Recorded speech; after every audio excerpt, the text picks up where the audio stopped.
Good afternoon. Welcome to the afternoon session. Oh, no, actually, this is the second event in the afternoon session. It's really wonderful to have a bit of Lahore in New York. It's sort of a dream come true in some respects, or at least for some of us.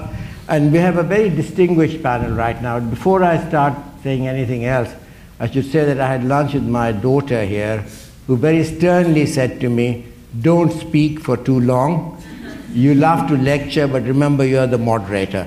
So I'll be very brief in my introduction, and I will even just not go over at great length. We have a very distinguished panel.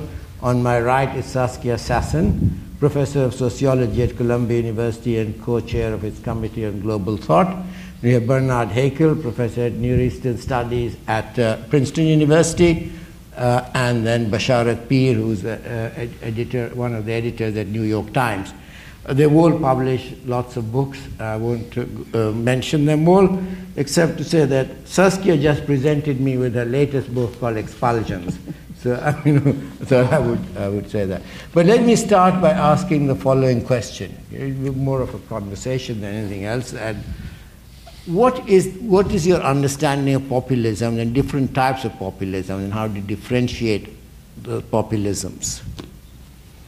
Let's start with Basharat. Yes, at the far end. Yeah. Well, it's fun to start when you have three other professors. They're the ones who generally do the defining. I'm a journalist, so. Well, you know, it's the you could say the term of the time, and I think to me the key element of what populism means, and I would say this through the prism of a populist leader or a political movement or a party which is headed by the populists, is when it takes two forms. One is that it starts with a complaint against the establishment. The establishment elites are rotten and corrupt, and they're not concerned about the people. And then the second element is I alone or my party alone represents the people, the real people. And often and there can be two forms, the right wing and the left wing forms of populism. What we are right now dealing overwhelmingly with is the right wing variation. And it always comes with an outgroup, a minority group that the populists would say the old rotten establishment is appeasing, coddling at the cost of real people. And some sort of an internal enemy. Yes, but the other. Both they can be the other.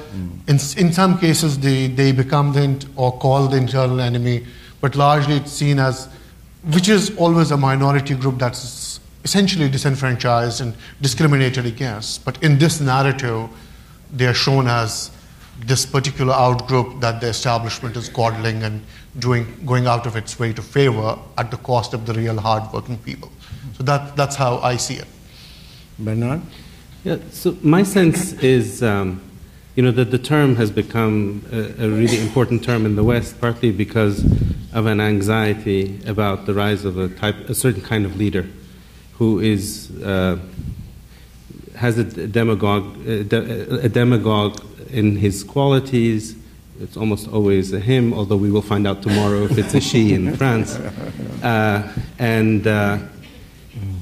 Who can mobilize resources, in particular information and media resources, to promote a certain line that is intolerant. Now, I think a little bit of humility is necessary. Firstly, I'm not sure we really know why these leaders are emerging in the way they are. So, some argue there are questions of identity, politics that are involved, whether it's in the US or, for that matter, in Turkey or Egypt, India certainly. Others argue that it's economic factors, the inequalities that arise from globalization that are allowing for this kind of leadership to emerge. So that's one point, and I think we don't know whether it's culture, it's economics, or some combination. Certainly media technologies and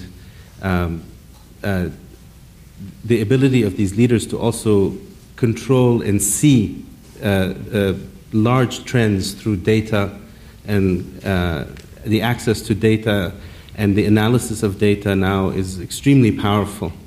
And I think that these leaders tend to actually rely on that kind of analytic data capability and do so very effectively. And there are sort of platforms for doing this. The other thing that I also want to kind of underscore is that while it's an anxiety, in particular in Western Europe and in North America, I mean, populism has been, and the rise of the demagogue has been around for quite a long time. I mean, in the third world, it typically is the norm. It's not the exception, right? So it's, just because Westerners are terribly worried about it does not mean that it should also be an anxiety or some new anxiety that people in the third world ought to now have, because many of them have had it for a long time. And you can think of leftist populists as well as right-wing populists across the third world. So I think a bit of taking stock of history, and then third, I would say the third point, and this is something that comes with democratic forms of politics, is that the fear of the mob has always been there. I mean, we know it even from ancient Rome, and that the elites have always had mechanisms for controlling the mob and preventing the mob from getting its way. For some reason, institutionally, those mechanisms are not working anymore. And I think that's a question that needs to be taken up and understood. Why is it that, for instance, the Electoral College, which after all was created in America to prevent a Trump-like figure from emerging, did not do its job? No, it's very interesting. I'd like to pick up on something, but before I do so, particularly this distinction you made between economic and non-economic kind of forces which are driving populism, and the particular mixture that turns one from a left-wing or to the right-wing kind of populism. But before I do so, I'll turn to Saskia and ask her to respond. So I agree with everything they said, but I want to add something. How is that? Say something. So I grew up in Latin America, in Argentina, where we had Mr. Perón, who was fantastically good at mobilizing a kind of loyalty. There was a lot of populism there. I agree we have always had it. So let me just focus on one particular aspect which perhaps was not mentioned, and it looks a bit more at the economy. I'm always very interested in understanding what generates this kind of, recognizable form of enthusiasm, anger, it's a mix. And it seems to me that in the current period, if you just look at, say, starting after World War II, just to put in the West is rather broad here, right? It includes certainly countries in Latin America, it includes countries in sub-Saharan Africa, certain Asian countries. It's a certain, after World War II, there is a certain kind of capitalism that takes off in many, many places. Let's just think maybe the United States to simplify, because every country is a bit different. But so the logic that dominates the post-World War II epoch, to me, is a very important fact in all of this. And it's a kind of ironic capitalism, because the dominant logic is mass consumption. When mass consumption is the dominant logic, even the nastiest profit-seeking at all costs corporation actually is positioned in such a way that they want the masses to consume more and more, which means that it actually will put positive pressure on governments and on other entities to enable consumption, which often means student loans, minimum wages, and that is what we see rather strongly in the United States. It's never perfect, it never includes everybody, but it is a certain mode. Then come the 1980s, which for me marks a switch in dominant logic. The dominant logic becomes a logic of extraction. And, just to give you a very simple example, Google, which I love and we all depend on it, and Facebook for that matter, once they had the platform, they actually are extractive sectors. They gather information about all of us for zero cost and sell it rather expensively to firms. And when you compare that, say, to an auto manufacturer, if something goes wrong, That auto manufacturer is super responsible. Facebook and Google, especially Facebook, posted irregular stuff that was not true, etc., etc. Nothing happens to them, really. So it seems to me at that point, what I want to add, second point I want to add, is the political classes. When we enter that period of the 1980s, deregulation, privatization, and globalization, that profoundly alters the ground on which our political system and so many other political systems operated. It's at that point that this possibilities, for me this goes back to the 1980s, I don't know what you think about that in the case of the United States. At that point, the fact that the political classes decided not to really do much of their homework, and they in a way can be thought of as the bearers of speech, to explain, look, something has really changed, it doesn't look like a lot has changed, but something has changed.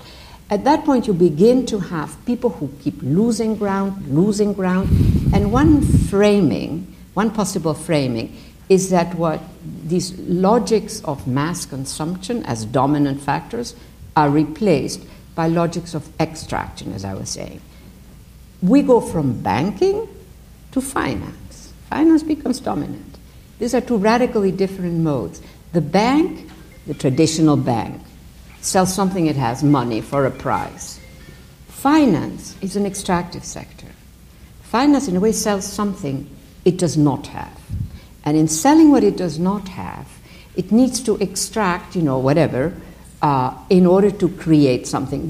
The best example here is the famous foreclosures that happened in this country, that are happening in other countries as well, due to a particular instrument developed by finance, which put 14.5 million households, according to the Federal Reserve, our central bank, out of their homes and impoverished. So there, I think the fact that Trump became so ascendant is sort of the most extreme version of what in fact had been happening a bit. There was a lot of loss of income, loss of possibility, loss of future. Mm-hmm. So I don't think that Trump by himself, is what we're seeing. This is a history of 30, 40 years. Right? No, I mean, what we're living in at the moment is the period is characterized by intense globalization or rapid, accelerated globalization and enormous increases in inequality. And no explanation. No. The question is, and people have left out. So what starts, so a lot of his populism in some sense can be seen in some discontents of globalization. The question is, one of the questions is actually, how come this, which was originally very much a left-wing thing, rooted in concern with inequality, became a right, captured, as it were, by the right, and with this, the heady or toxic mixture to the felt grievances of nationalism, racism, identity politics, all of those things, which turned what was a left-wing populism into right-wing populism, as happened, of course, most dramatically and most tragically in the 1930s in Europe. Yeah. Do you see an analogy between the 30s in Europe and the time today? And, there are some differences that you don't see, and there's the similarities. Bernard, do you have any? Saskia? Can I just sure. The question is not only do I see, right, and I don't, but the question is does that help us to understand what actually happened? Maybe it's the practical Dutch in me, I don't know, but I want to understand what are some of the conditionalities. Populism doesn't fall from the sky. It actually is made. It worms itself into households, into communities, into certain political parties. And talking about left, right, I mean, Corbyn secretly, Corbyn is the head of the Labour Party in the UK, whose Labour supposedly is a bit lefty at least, right? Corbyn was not against Brexit. Mm-hmm. So it's not even simply, it's the losers, the people who have lost, for which there is no simple explanation. And that is why the political class is the absence of really them going digging and saying, what the hell happened here? Okay. Let me bring in the others. Bernard, we can go in the reverse order. Basharat. On the question of losers, as Professor Saskin said, I think that's more true of the European and the North American variety of populism. Yeah, I'm sure But right. I wouldn't, that's not the case if you look at, say, in Asia or other places. That's not the case in India or in Turkey, for instance, like two countries I work the most on. Yeah.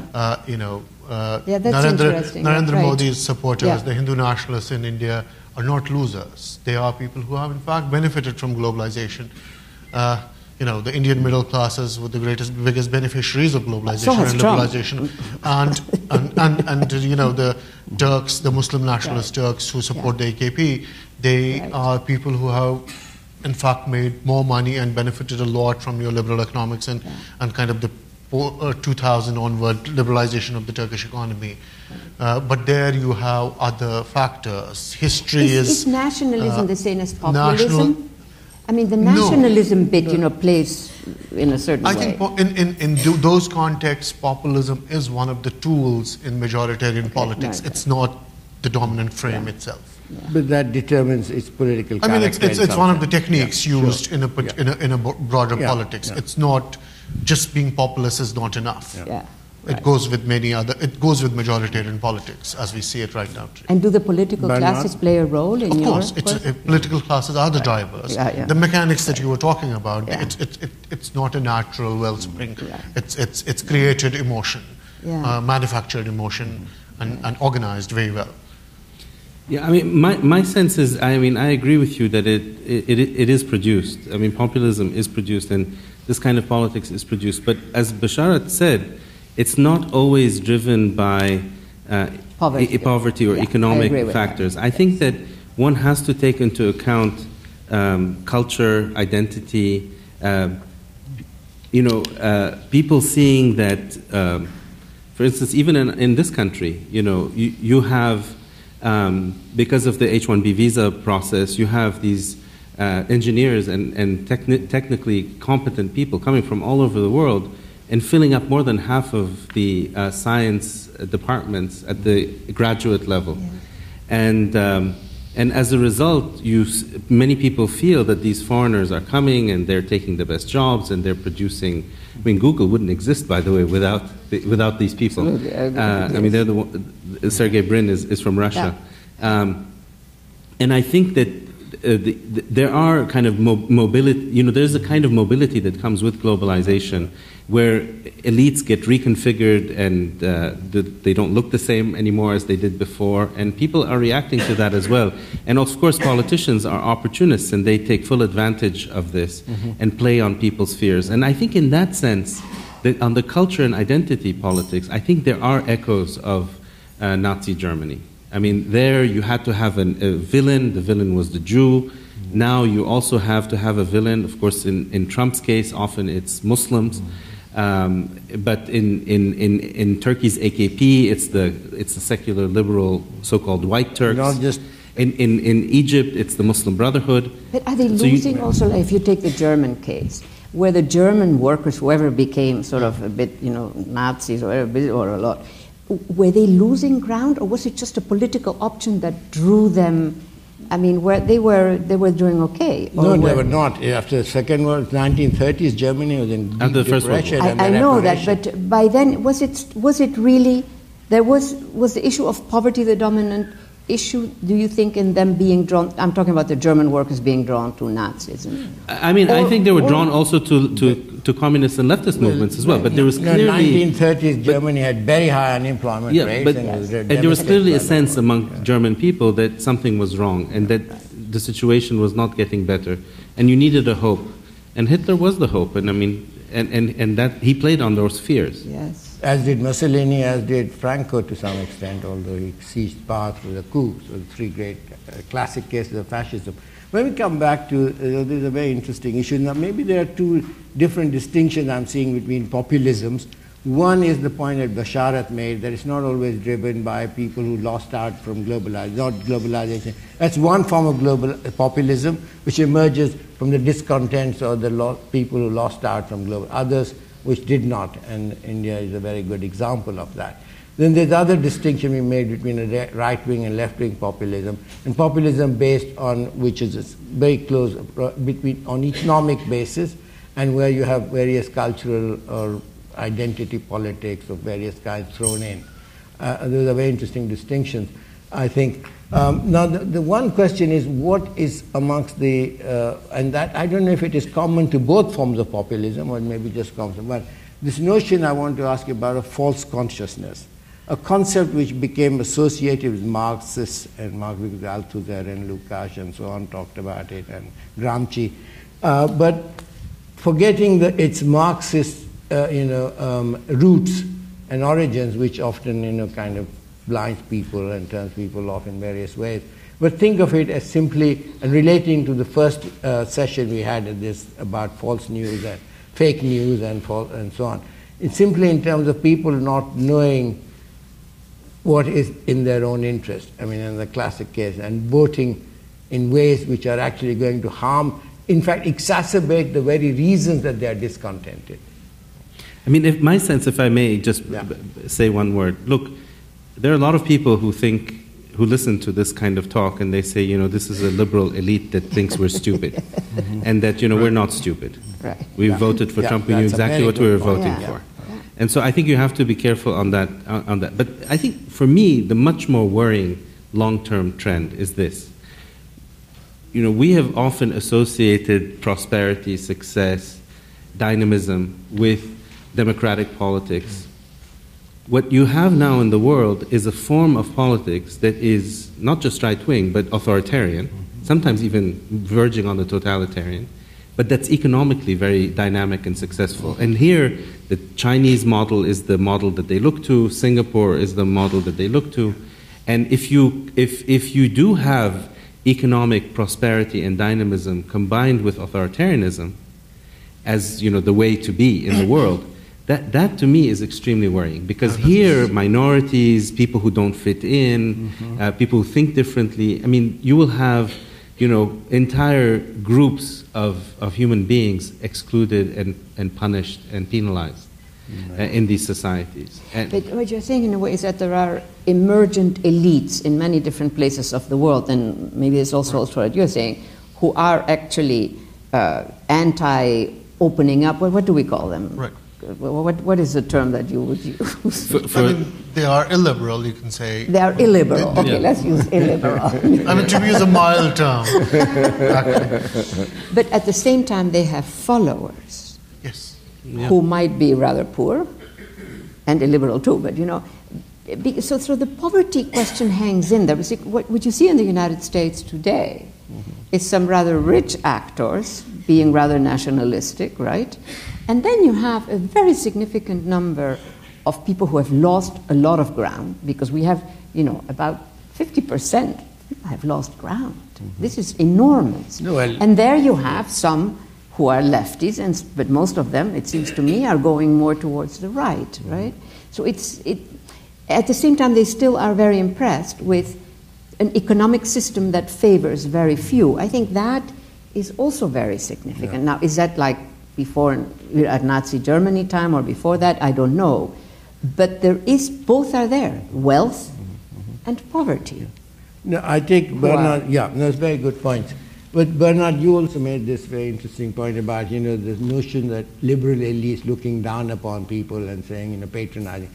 But that is a risk and a danger. But is it actually the case or not the case that people people who've lost their health care, for example, or risk losing health care and so on? Is it, and the very grievances that drove some of them, is that objectively in some sense true? Whether or not how we handle it politically, you have to be very careful and sensitive. I mean, look, if you're asking me whether, someone like Marine Le Pen or someone like Donald Trump is actually going to bring about economic prosperity for those people who voted for them, I would say no. Right. No. It's clearly, to close borders, to shut down trade, to become more autarkic in your economic vision is not going to bring prosperity. And to roll but back, it might take 10 years for people to realize that. That's right. Yeah.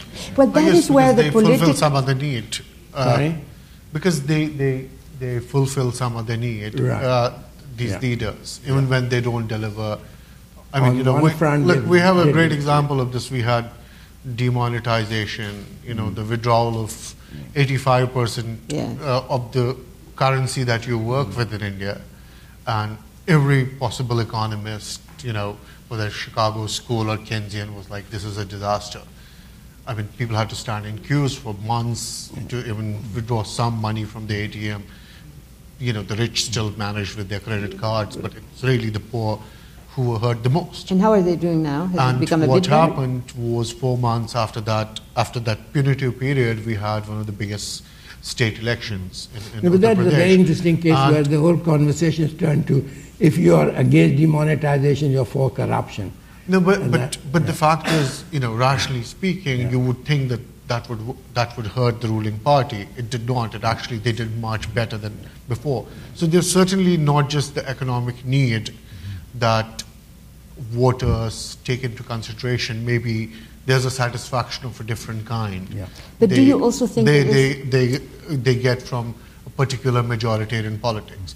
Like things Erdogan has been doing, the Turkish economy, you know, hasn't fared very well. It has tanked, but still, the 50.5% Turks who support him, they have other reasons. They're willing to, you know, take a hit in their savings, but it's the symbolism of who he is, what he represents, or the kind of conversations he's been putting forward, which satisfies some other need apart from just man money. does not, or woman does money. not live by bread alone. But can I ask a question? Do we think that a lot of these people, like you say, they're happier now or they're satisfied, they're not against it, and some of the cases that you mentioned, is it also partly a question of ignorance, that they lack even the language to describe, say, to their children or to themselves, as to how the system has changed? Because these liberal economies have really changed in terms of some of their organizing logics. And I find a lot of, say, microeconomists, they don't see that either. You know, the way we have constructed our knowledge systems, when certain changes happen, you know, we are still describing it in the same way. Like people think that banking is banking and that finance is banking. It is not. It is very, very different. So, because, see, one example, just to put it on the table and to see how that resonates. So when student debt in this country reached $1 trillion, the financial, and a law was passed, you are never exempt from that debt. So there is a pile of debt that takes the value of $1 trillion. The traditional bank does not know what to do with that, because it is about loaning money, selling money.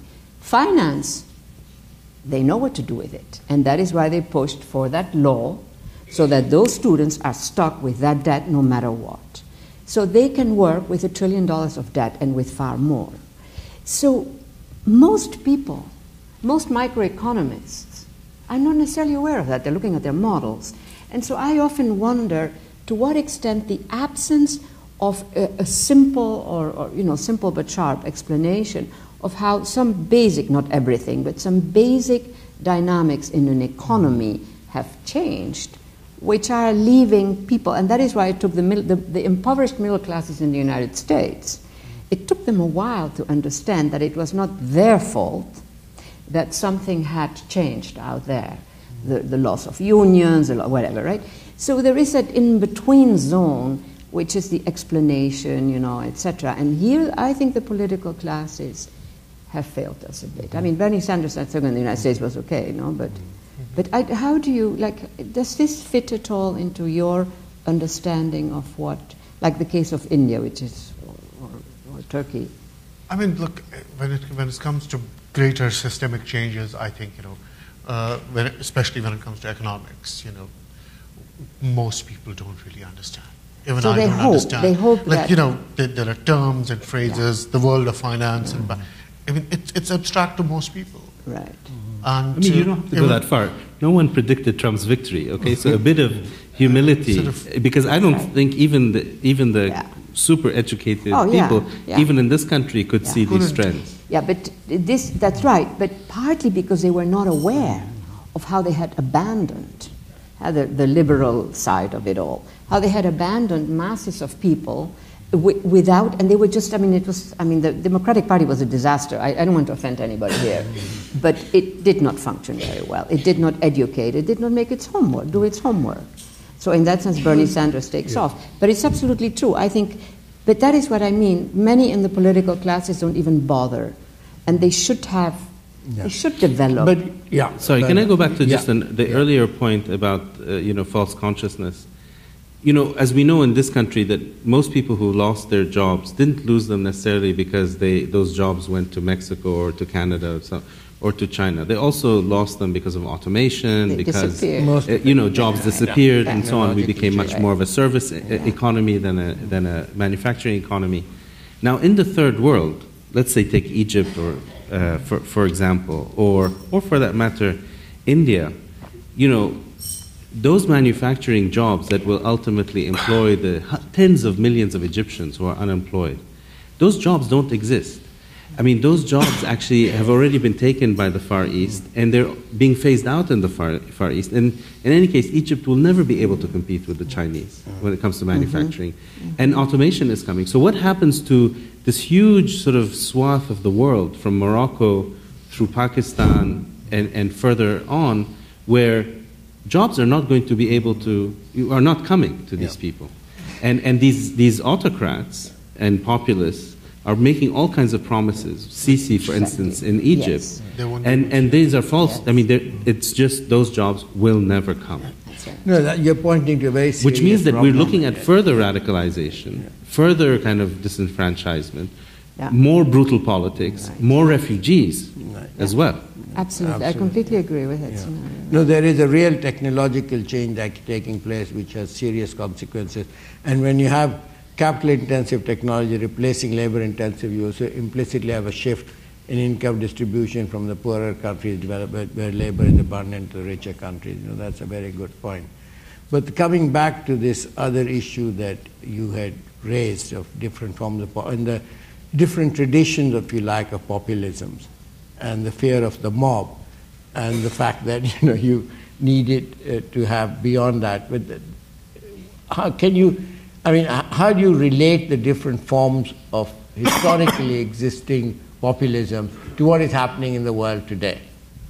So, I mean, just very briefly, I would say that those countries where you have institutions that have credibility and that have a certain degree of autonomy, in this country, let's say the judiciary, those countries will fare better in resisting the tide of populism and of the demagogue autocrat.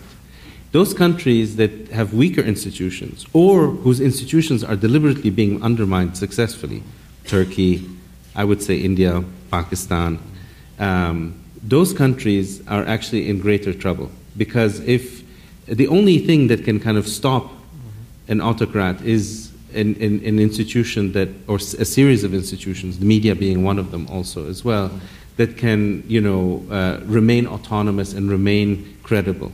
And that's being systematically undermined. In Turkey, those institutions have been eviscerated across the board. At the moment, for instance, President Erdogan is involved in on TV in Turkey, you have these historical mini-series. Yes. And these historical mini-series are... Yes, and he's involved in the stories in these mini-series. So autocratic dynasts of the Ottomans are being highlighted as the great figures of history. And those who were tolerant and, let's say, more open-minded are being dismissed. So his own politics, his own view of history is being imposed on television and on these shows that are basically like, Game of Thrones that everyone watches. Trump is trying that here, too. Yeah. No, we spoke of rewriting of history in the previous session, too. But the other thing which arose in all the previous session and the opening session has arisen again here is the issue of education and inequality. One of the greatest inequalities in the world, or a source of ultimate inequality, is the inequality in education. Right? I think at this point maybe we should open. Okay, we can open to questions. We've used up because we had a very interesting panel. We all got very absorbed in this very lively discussion. A depressing amongst panel. us. It really is an interesting so I'm afraid moment. we've eaten up much into audience time. Let me see, where are the questions? Let me just get a sense of who are the people asking questions. There is some hand up. Oh, yeah. There's some in the Please, back. please. And if you could wait for the microphone, because some people are watching online. Yeah, please keep it brief because we've We'll used go up to so the much back time. next. Thank you so much for sharing your views. There was a mention of Bernie Sanders, and he was the only political candidate who mentioned the collusion among the military and political elites of the world. Who brought down Mohammad Mossadegh in the 1950s, the CIA? When you look at the House of Saud and the Bush family and the collusion that they've had, so nobody's talking about this concentration of wealth among the political and military elite, who sells weapons to whom, and how the politicians in all the third world countries are looting their countries and taking the money out of the country. That's why there is this unrest, and that's why there is this mob phenomena in terms of ISIS and the Taliban and Nazi Germany and the right wing in the European countries. And that is why What's the question? Extractive logic. No. The question is that there is elephant in the room which nobody is talking about. Do you agree? Can we go to the back of the room somewhere? And please do ask a question. Yeah. Yeah. Okay. So my question is that I think that I take your point that the political class in the United States isn't doing a very good job of describing the shifts that people are experiencing. One person did try to do that somewhat successfully, which was Bernie Sanders. And of course, Elizabeth Warren is continuing that. So what do you make of Sanders's failure to really get that message to stand to voting? And where do we think about someone like Bernie Sanders and Elizabeth Warren in this conversation about populism as it applies to the left wing? Should I quickly answer or what? Maybe let's take one more question before the panel responds, please. Hi, thank you so much for an enlightening discussion. In the context of India and Pakistan, you see two different forms of, I guess, I wouldn't say different, but two forms of mob violence. In the case of the beef ban in India, where there's lynching happening there, and in the case of the blasphemy allegations, if anyone who happens to be of a minority or not a minority faith getting lynched as a result. Is it fair to compare these two instances? Is this a form of strongmen taking charge of some form of populism? How can we compare these two, and can they even be compared? I'd like some elaboration on these two phenomenon that's happening. Right. Quick responses from the panel, or shall I start with the economy bit? Yeah, it was the first. Okay. The first was Bernie Sanders. Professor Sassen. So,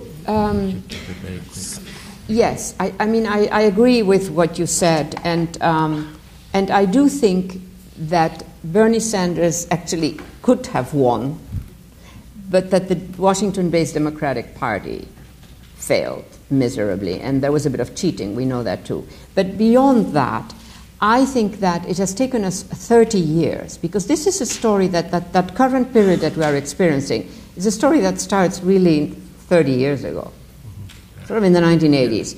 And now finally we have some political actors who are standing strong and producing an alternative set of analyses. I think that is a core element. It will take a while before larger numbers of the population, especially the very alienated population, can latch on to that. Basharat, you're going to say something? No, not on Sanders. No, one of the two. There were two questions. I haven't thought much about him. Yeah. There were two questions. To be honest, I can say something very quickly. I would recommend a book by my colleague Michael Cook, which is called "Old Religions, New Politics," in which he compares Muslim, Christian, and Hindu fundamentalism with one another. And in that book, one of the arguments he makes is that for Hindus to become fundamentalists, they actually had to borrow a lot from Christian and Muslim fundamentalism. Interesting. They had to Semitize the religion, as it were. That is very and in order to engage in those kinds of exclusivist politics, because the very steep hierarchy within Hinduism, the castes and so on, doesn't lend itself to being a monolith. But for it to become like that, it has had to adopt it. So in the case of Pakistan, I mean, I know most of you are Pakistanis, you'll forgive me, there's been a politics of exclusion, of basing identity purely on one religion, and that notion of the religion has been narrowing over time. You ask the Ahmadis how they feel. And in India, you see a similar phenomenon happening as well, unfortunately. And so, yes, you're absolutely right to connect those two types of forms of violence. Can I add something on France? Let's I'm just sorry. skip the question. Yeah. We have running out of time. Do we have one Because in France, round last, or do we have one more isolated question? actors, you know. I think one last question. One last So question. a window or the guy in. To be sure it's a question. So, in terms of what modernity is, and it's a set of dynamic processes, how much is the global elite or the political elite in the countries that we're discussing, including India and Pakistan, how much are they unwilling to change their conception of what modernity is? And how much does that play into the immobility of the political elite and their inability to realize the changes that are overtaking the majority of the population of these countries? Anyone? Well, I mean, I think that there are two things happening. Look at Trump. Trump is completely global, right? He has his new fancy thing happening in Manila and all of that. I mean, he has operations everywhere. So this notion that we now have a leadership, in this case, you know, and I think it holds for some other nationalisms, including in India as well. I don't know about Pakistan. So there is a kind of, there are certain things that they don't like. Some very rich families in this country, you know, who have donated to Trump. But otherwise, you know, there's a lot of globality. So there's already that tension. There are very few countries today that can truly isolate themselves. So I think what we are seeing is a real, something that goes against the self-satisfied liberalisms, you know, that were produced in the West, where everything was fine and they were the smartest and they were the ones who knew. For me, in the 1980s, that begins to break down. That elite begins to degrade. And so we get these weird combinations, you know, like Hillary Clinton, very military-oriented, et cetera, et cetera. I don't know about your country, but I think we're seeing this quite a bit in quite a few places. Well, thank you very much. We have any last words, quick words from either of you? I've spoken. No, I think that's all right. We've had thank you.